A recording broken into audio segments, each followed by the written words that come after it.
விடுதலைக்காக போராடுறது வந்து தேசிய தலைவர் சொல்றார், ஒவ்வொருவருடைய தேசிய கடமைன்னு சொல்லி முடியாது என்றும் அகற்றக்கூடாது என்றும் மாற்றுக்காணிகளை வழங்கணும் என்று சொன்னவர். அதற்கு இந்த இடத்துல திரண்டு இருக்கின்ற மக்கள் தெளிவான ஒரு செய்தியை சொல்லியிருக்கிறார்கள்.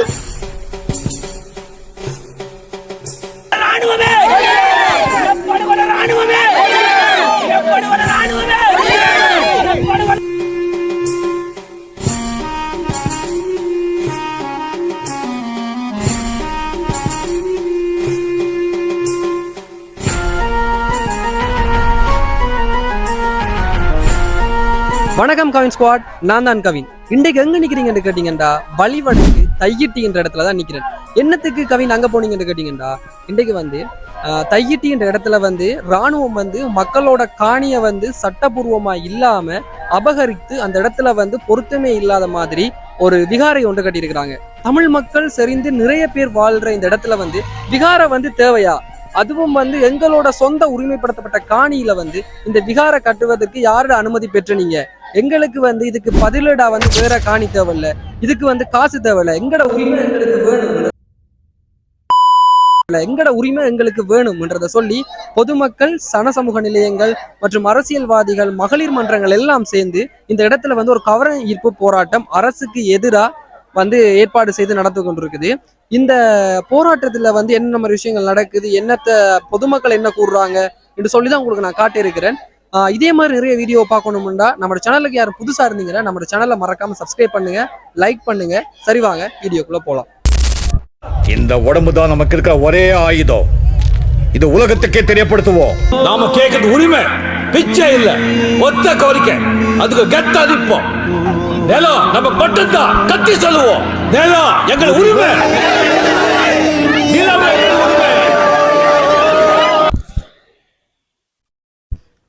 பார்த்தீங்களாண்டா தெரியும், இன்னும் ஒரு கொஞ்ச நேரத்தில் வந்து ஆர்ப்பாட்டங்கள் வந்து ஆரம்பிக்க போது. 2 மணிக்கு ஆர்ப்பாட்டம்னு சொல்லியிருந்தவங்க. அதுக்காக வந்து மக்கள் எல்லாம் வந்து சொல்ல தேவையில்ல, நிறைய மக்கள் வந்து கூடியிருக்கிறாங்க இந்த இடத்துல. உங்களுக்கு காட்டுறேன்னு பாருங்கள். நிறைய இடங்களில் பேனர்களை எல்லாம் போட்டு இந்த அடிக்கிற வெயிலுக்குள்ளேயும் அந்த வெயிலையும் பொருட்படுத்தாது தங்களுக்கான உரிமைகளை வந்து கேட்கணும் என்று சொல்லி மக்கள் எல்லாம் கூடியிருக்கிறாங்க. பல பேனர்களை எல்லாம் போட்டிருக்கிறாங்க. பார்த்தீங்கன்னா தெரியும், தையிட்டியில் என் தாயின் ஒப்பாரியும் எனக்கு தாளாட்டே, ஆனால் நீ பக்தியாய் தினமும் மோதும் பிரீத் எனக்கு ஒன்றும் ஒப்பாரியே, நாங்கள் வேறானவர்கள், தையிட்டியில் வேறானவர்கள்.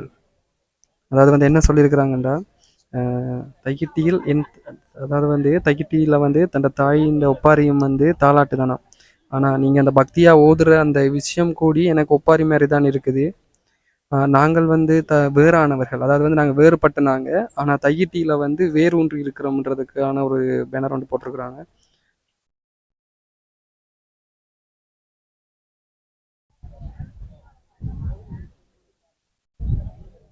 மக்களே பார்த்தீங்களாண்டா தெரியும், நேரம் நெருங்க பொலிட்டிக்கல் சைட்டில் இருந்தும் யூடியூபர்ஸ், மீடியாஸ்ன்னு சொல்லி எல்லோரும் வந்துட்டு இருக்கிறாங்க. இன்னும் ஒரு கொஞ்சம் நேரத்தில் வந்து ஸ்டார்ட் ஆக போகுது. அது மட்டும் இல்லை, இது பின்னேற மாற மட்டும் இந்த ஆர்ப்பாட்டம் நடக்கும். இந்த ஆர்ப்பாட்டம் நடக்கிறது பெரிய விஷயம் இல்லை, இதுக்கான உண்மையான ஒரு அரசு வந்து இதுக்கான ஒரு சரியான தீர்வை வழங்குதா இல்லையான்றது தான் இதுக்கான ஒரு சரியான முடிவு. எல்லாத்துக்கும் ஆர்ப்பாட்டம் செய்துட்டு போகிறாங்க. இந்த அரசும் இதே மாதிரி இல்லாமல் இதுக்கு ஒரு சரியான முடிவு எடுத்து கொடுப்பாங்களா இல்லையான்றதான் இதில் விஷயம்.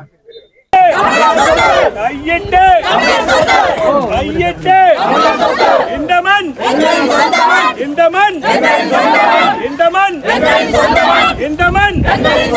வேண்டாம் வேண்டாம் வேண்டாம் வேண்டாம் வேண்டாம்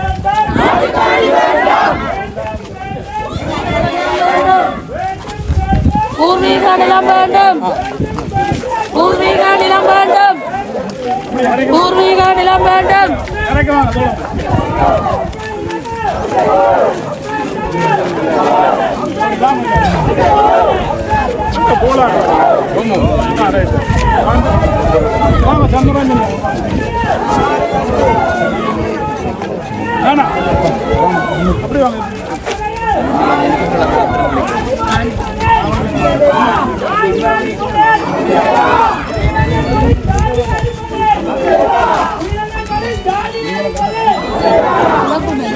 அந்த மௌலவியை விடுங்க.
முடியாது என்றும் அகற்றக்கூடாது என்றும் மாற்றுக்காணிகளை வழங்கணும் என்று சொன்னவ அதற்கு இந்த இடத்துல திரண்டு இருக்கின்ற மக்கள் தெளிவான ஒரு செய்தியை சொல்லி இருக்கிறார்கள்.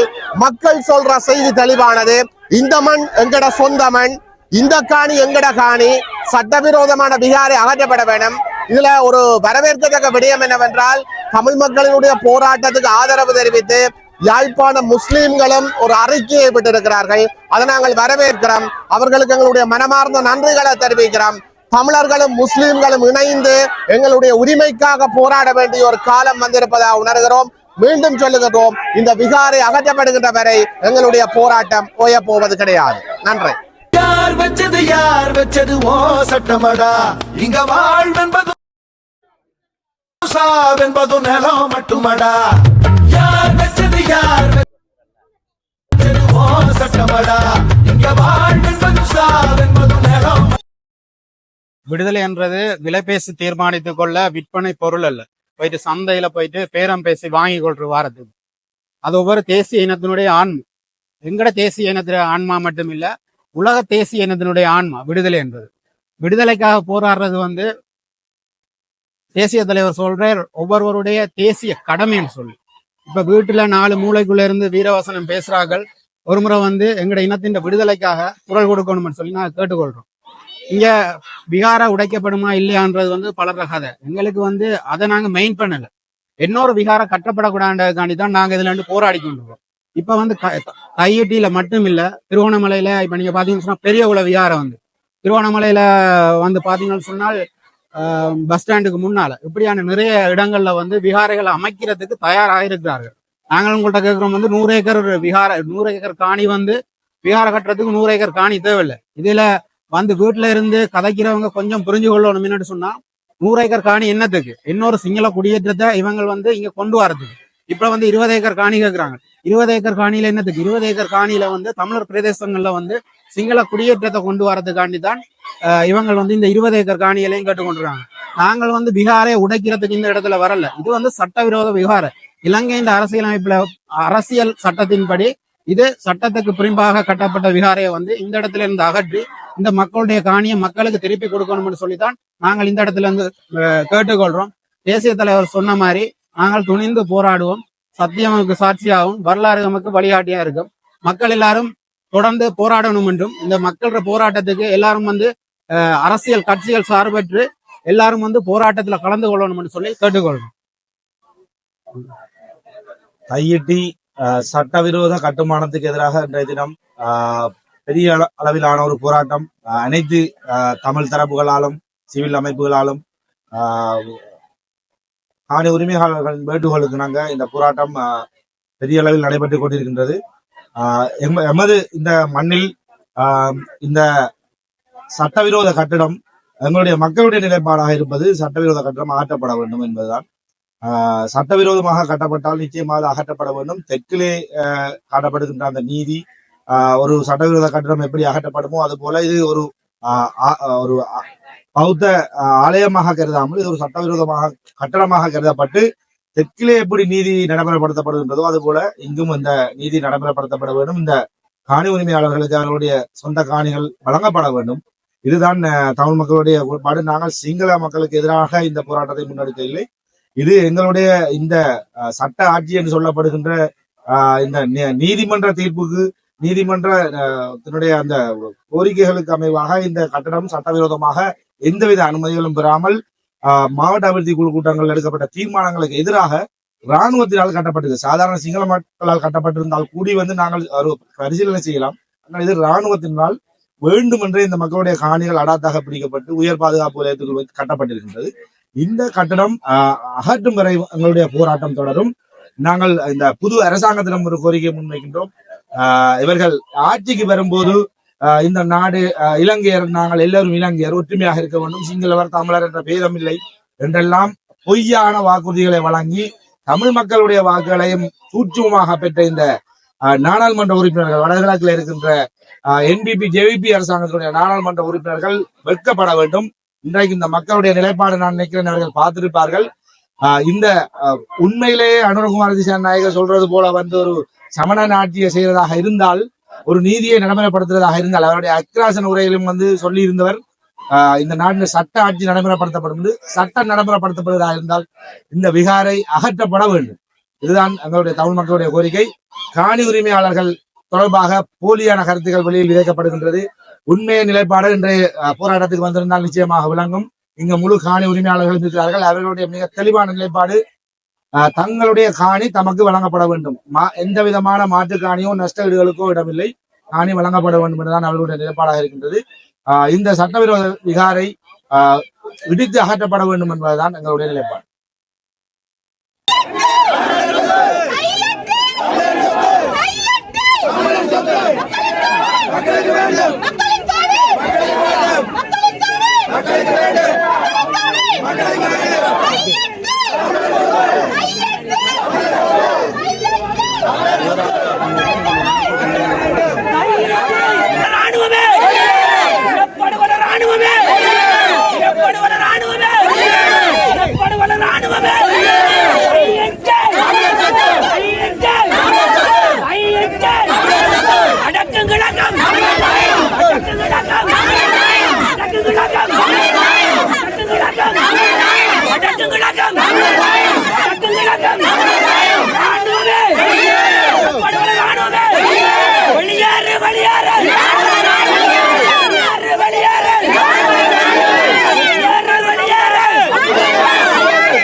வணக்கம் அம்மா. வணக்கம். இப்ப விகார தொடர்பான ஒரு பிரச்சனை ஒன்று போயிட்டு இருக்குது. விகார தொடர்பான பிரச்சனை ஒன்று போயிட்டு இருக்குதுன்னு உங்களுக்கு தெரியும். ஏன்னா இதுல இருக்கிறதுலயே உங்களுக்கு வயசு மூத்த ஆளுன்னா நீங்க ஒரு ஆள் தான் இருக்கீங்க போல. எங்களுக்கு தெரியாத நிறைய விஷயங்கள் இருக்கும். இதுக்கு பின்னணி என்ன, இதுக்கு என்ன நடந்திருக்கும்ன்றது உங்களுக்கு தெரிஞ்சிருக்கலாம். அது எங்களுக்கு கொஞ்சம் விளக்கமா சொல்லுவீங்களா?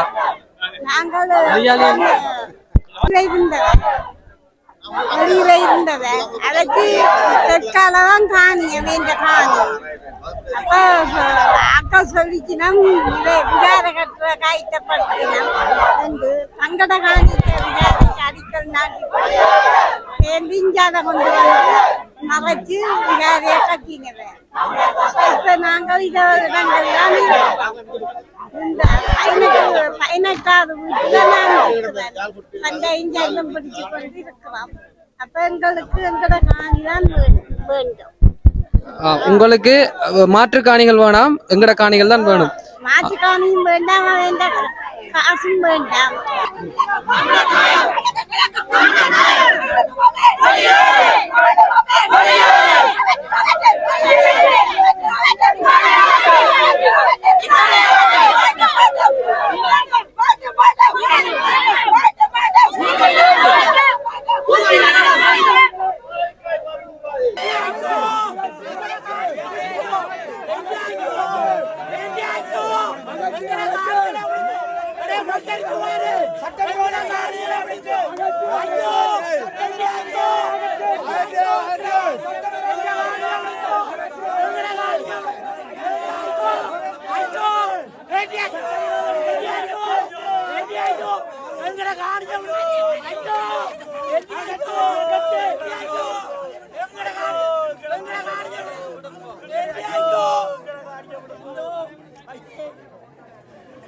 இந்த காணிகளை உறுதி காணிகளை உறுதியோடு அழுகிறார்கள். பெண்கள் இரவு பகலாக இந்த வீதிகளில் போராடுகிறார்கள்.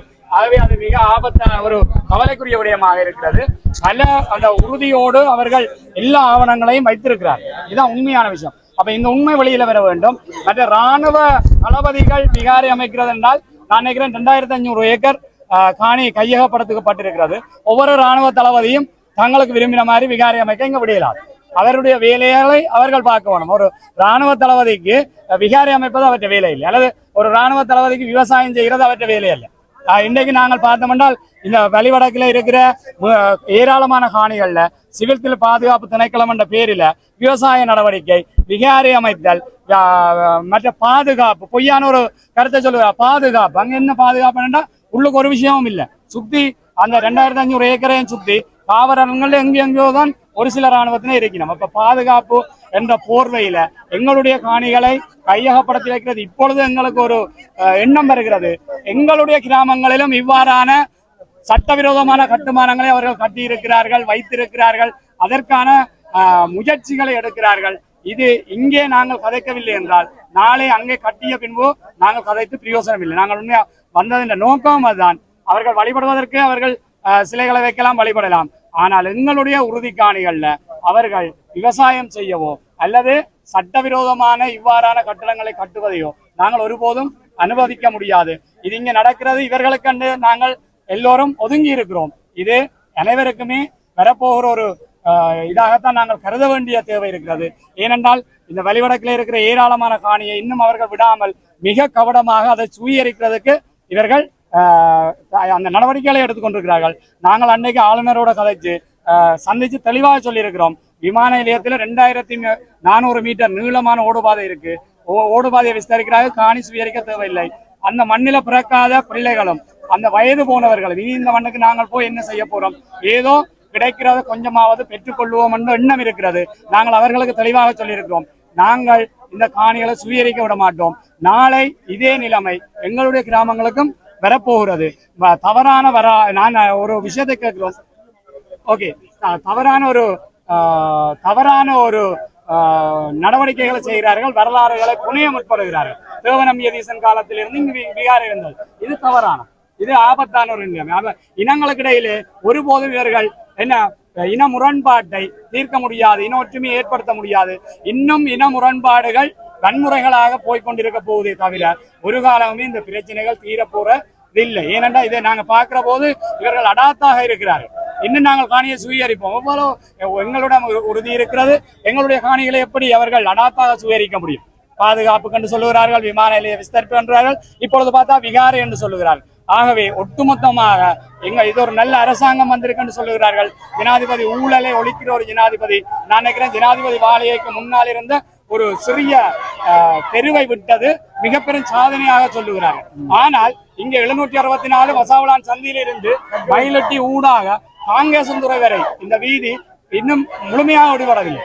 அது அவர்களுக்கு பெரிதாக தெரியவில்லை. அப்ப தமிழர்களுக்கு ஒரு நீதி, பெரும்பான்மை இனத்தவர்களுக்கு ஒரு நீதி. அவர்கள் அரசியலுக்காக இதை செய்கிறார்களா? வந்து மிக வீரமாக கைது கொள்கிறார். நாங்கள் ஒரு கடுகளவேனும் உங்களுக்கு நாங்கள் தீங்கு செய்ய மாட்டோம், மனச்சாட்சிக்கு விரோதமாக நடக்க மாட்டோம் என்று சொல்லுகிறார்கள். ஆனால் அவர்கள் சொல்லுகிறார்கள், செய்கிறார்கள் இல்லை. இன்னும் காலத்தை இழுத்தடிக்க இன்னும் எங்களுடைய வாழ்க்கை துன்பமாக போய்கொண்டிருக்கிறது. நன்றி.